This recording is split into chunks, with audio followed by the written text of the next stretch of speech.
कभी शौर्य तो कभी उत्सर्ग का प्रतीक हूं मैं। कभी शौर्य तो कभी उत्सर्ग का प्रतीक हूं मैं। देश का सच्चा सपूत हूं मैं। जी हां, राजपूत हूं मैं। प्रिय विद्यार्थियों, मैं डॉक्टर अजय पाल सिंह आज की क्लास में आप सभी का बहुत बहुत स्वागत करता हूं। प्राचीन भारतीय इतिहास का एक ऐसा समय जब सम्राट हर्षवर्धन की 647 ईस्वी में मृत्यु हो गई। तब भारत में ऐसी कोई शक्ति नहीं रह गई जिसका हर्षवर्धन की तरह विशाल साम्राज्य हो। ऐसी स्थिति में भारत के विभिन्न स्थानों पर नई नई शक्तियां उभर गईं और एक क्षेत्र विशेष पर अपनी सत्ता स्थापित कर ली। ये नई शक्तियां राजपूत कहलाईं। इस समय की सारी राजनीतिक गतिविधियां इन्हीं के आसपास केंद्रित हो गईं। ध्यान देने वाली बात यह है कि कर्म प्रधान भारत एक बार फिर से हमें दिखने लगा। हालांकि इसमें प्रमुख भूमिका उन लोगों की थी जो स्वयं को प्राचीन क्षत्रियों की संतान कहते थे। 7वीं शताब्दी से राजपूत शब्द सामान्यतः लोग अपने प्रयोग में लाने लगे थे और अगले 400-500 सालों में राजपूतों के शौर्य, साहस और त्याग की गाथाएं संपूर्ण विश्व में फैल गई थी। किंतु आपसी वैमनस्य, स्वयं को श्रेष्ठ बनाने के लिए दूसरों को नीचा दिखाने की कोशिश और सत्ता प्राप्ति से आने वाले स्वाभाविक दोषों ने इन अदम्य पराक्रमी लोगों को भी पराभूत कर दिया। स्वतंत्र सोने की चिड़िया विदेशियों की कैद में आ गई।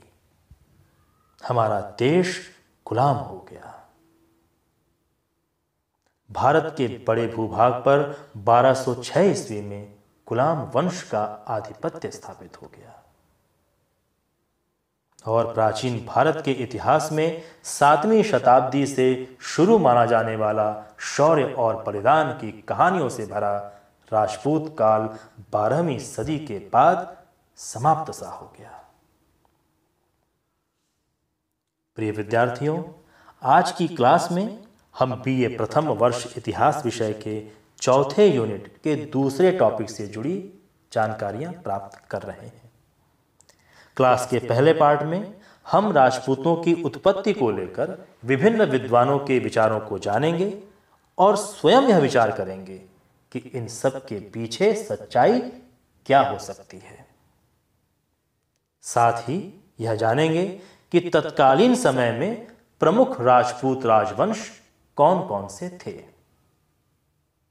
क्लास के दूसरे पार्ट में हम इन प्रमुख राजपूत वंशों के बारे में थोड़ा विस्तार से जानने का प्रयास करेंगे और यह जानेंगे कि राजपूतों की प्रशासनिक व सामाजिक विशेषताएं कैसी थीं। तो आइए शुरू करते हैं उन मंतव्यों को जानना जो राजपूतों की उत्पत्ति से जुड़े हुए हैं। पहला मंतव्य है अग्निकुंड से उत्पत्ति का। प्रसिद्ध चंद्रबरदाई, जिनकी रचना है पृथ्वीराज रासो। पृथ्वीराज रासो के अनुसार जब संसार में अत्याचारी राक्षसों का अत्याचार बढ़ गया तो राजपूतों की उत्पत्ति के लिए आबू पर्वत पर महर्षि वशिष्ठ द्वारा एक यज्ञ किया गया। इस यज्ञ की अग्निकुंड से 4 लोग निकले: परमार, प्रतिहार, चालुक्य और चौहान।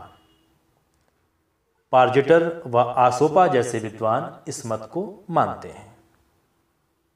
विद्यार्थियों, अग्निकुंड से उत्पत्ति हुए इन 4 राजपूतों को यदि आप याद रखना चाहते हैं तो पापा चाचा, इसे आप याद रख लें। इसका तात्पर्य है प परमार और प्रतिहार, च चालुक्य और चौहान। दूसरा मत है सूर्य और चंद्र से उत्पत्ति का। कथा कहानियों को आधार माने तो भारत में राजपूत प्रमुख रूप से सूर्य और चंद्रमा से उत्पन्न हुए बताए जाते हैं।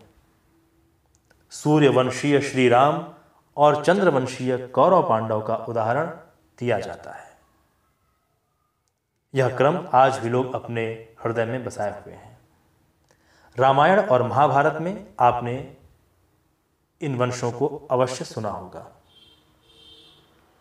तीसरा मत है ब्राह्मण वंश से उत्पत्ति का। कुछ विद्वान ऐसा मानते हैं कि राजपूत ही नहीं वरन सभी जाति के लोग ऋषियों की संतान हैं। ये ऋषि या ब्राह्मण जैसे कश्यप, भारद्वाज, अत्रि, गौतम इत्यादि सभी के आदि पुरुष हैं। गोपीनाथ शर्मा जैसे इतिहासकार राजपूतों को ब्राह्मण वंशीय मानते हैं। चौथा मत है विदेशियों से उत्पत्ति का। राजपूत काल पर लिखने वाले सर्वप्रसिद्ध इतिहासकार कर्नल टॉड व विलियम क्रुक जैसे विद्वान पुरजोर यह कहने की कोशिश करते हैं कि भारत के राजपूत विदेशियों की संतान हैं। इस मत के मानने वाले यह कहते हैं कि राजपूत शक, हूण, कुषाण जैसे विदेशियों से उत्पन्न लोग हैं। कनिंघम, इन्होंने राजपूतों को यूची यानी सम्राट कनिष्क वाले कुषाण जाति का वंशज माना है। डॉक्टर ईश्वरी प्रसाद, जिन्होंने राजपूत काल को राज्य के अंदर राज्यों का कहा, वे भी राजपूतों को विदेशी मानते हैं।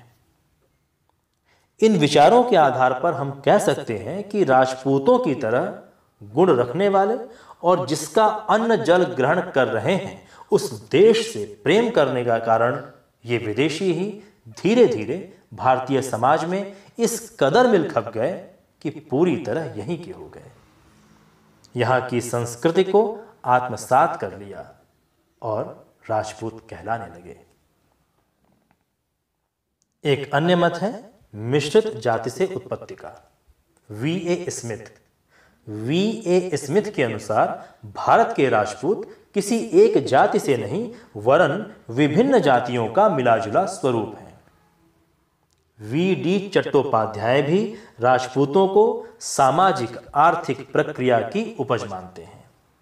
कुछ इतिहासकार यह भी मानते हैं कि गोंड, कंवर, भील, अहिर, खरवार, पंडो, कोरवा, मीणा, गुर्जर जैसी जातियां राजपूत ही रही होंगी। इस संबंध में आखिरी यानी छठे मत को जाने, जिसमें राजपूतों को वैदिक आर्यों से उत्पन्न माना गया है। वैदिक काल, जिसमें समाज के 4 वर्णों में बटे होने की जानकारी मिलती है। प्रारंभ में कार्य को लेकर और बाद में जन्म के आधार पर समाज में ब्राह्मण, क्षत्रिय, वैश्य और शूद्र की जानकारी मिलती है।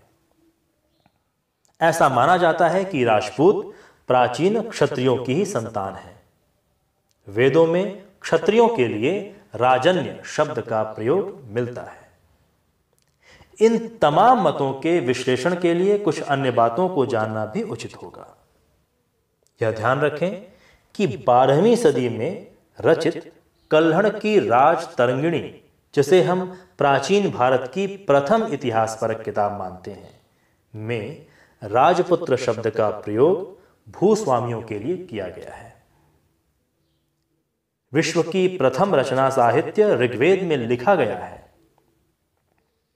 ब्राह्मणोस्य मुखमासीत् बाहुराजन्यः कृतः उरु तदस्य यद्वैश्यः पदभ्याम शूद्रो जायतः।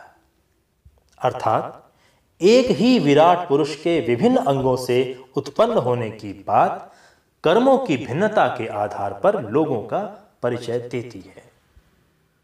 यह बात अच्छी तरह गांठ बांध लें कि इसमें कोई भी अछूत तो हो ही नहीं सकता।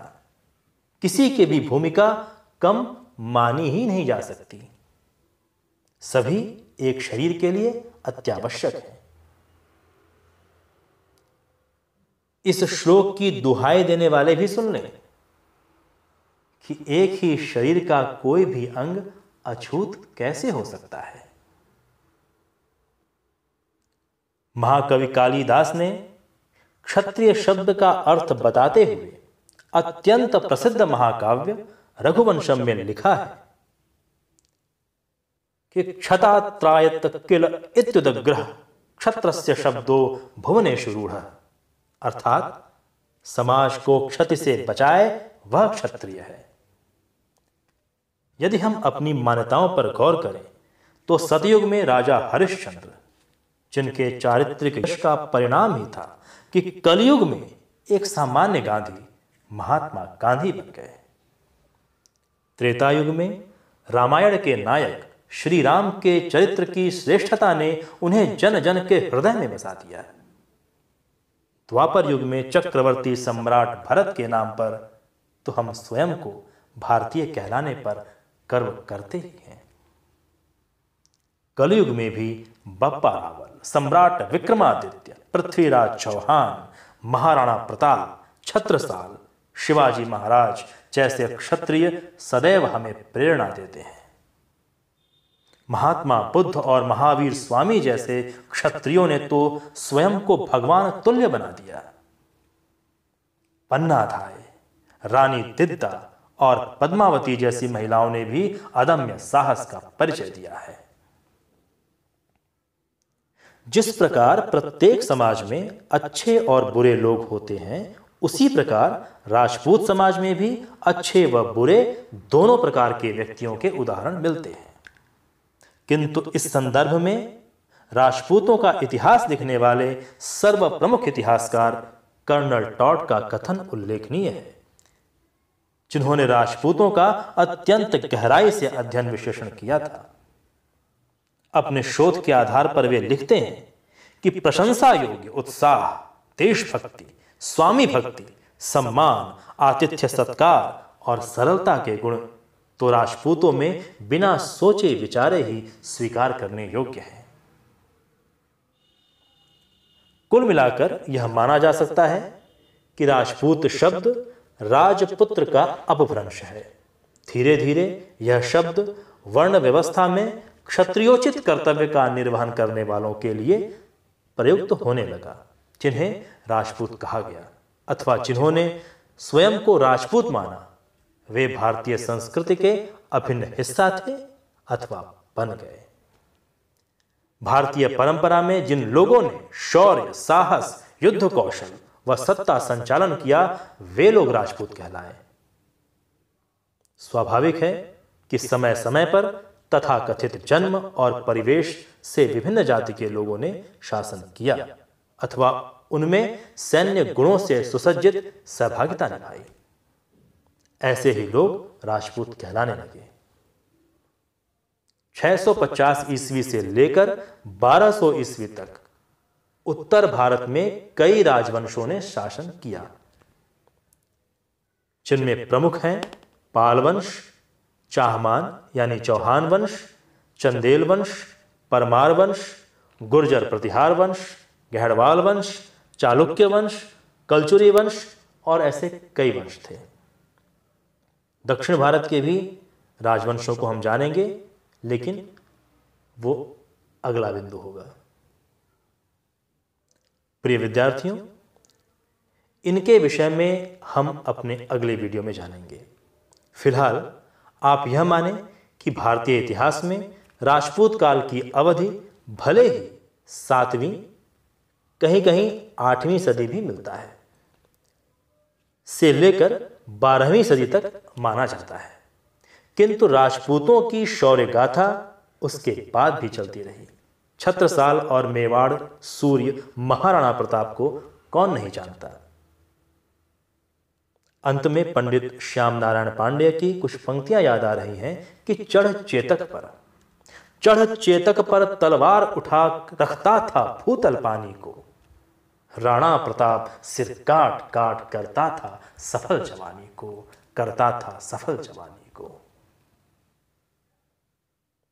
महाराणा प्रताप की सहधर्मिणी की हिम्मत भी अनुकरणीय है। जब भूख से बिलखते पुत्र की दशा देखकर राणा जी थोड़ी देर के लिए विचलित होने लगे, तो उनकी पत्नी उनमें नवीन जोश का संचार करती हुई ललकार उठती हैं कि थक गया समर से तो अब, थक गया समर से तो अब रक्षा का भार मुझे दे दो, मैं चंडी सी बन जाऊं, अपनी तलवार मुझे दे दो, अपनी तलवार मुझे दे दो। धन्यवाद विद्यार्थी।